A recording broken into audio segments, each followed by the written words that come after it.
औदुंबराचं झाड होतं, स्वामी महाराज तो उभे होते. पौर्णिमेचा लख प्रकाश पडलेला होता. अशा प्रकाशा ठिकाणी ते आपल्या नवऱ्याला घेऊन येते. नवऱ्याला चालता येत नाही, खांद्यावर हात ठेवून कसं तरी आणते.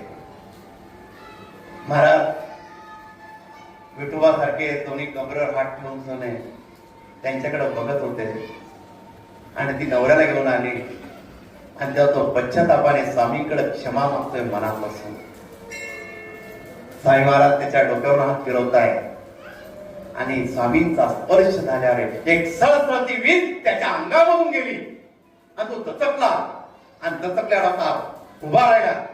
ती जीभ लोळी पडलेली होती, ती स्पष्ट बोलू लागलेला होता. जे अंग लोळ पडलेलं होतं, आता शरीर त्याचं तेजोमय झालेलं होतं. तो स्वामींकडे बघतोय, महाराज चूक झाली, क्षमा करा स्वामी, या भक्ताला क्षमा करा. दोघं नवरा बायको स्वामींची क्षमा मागताय. महाराज म्हणतात, अरे आम्ही तुझ्यासाठी झालो, यातला विचार करतो.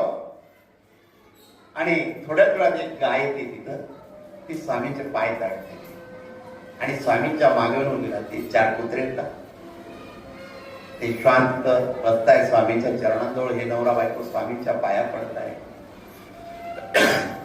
आणि सर्व समुदाय जमलेला आहे. सर्व समुदाय हे स्वामींचं रूप बघतोय.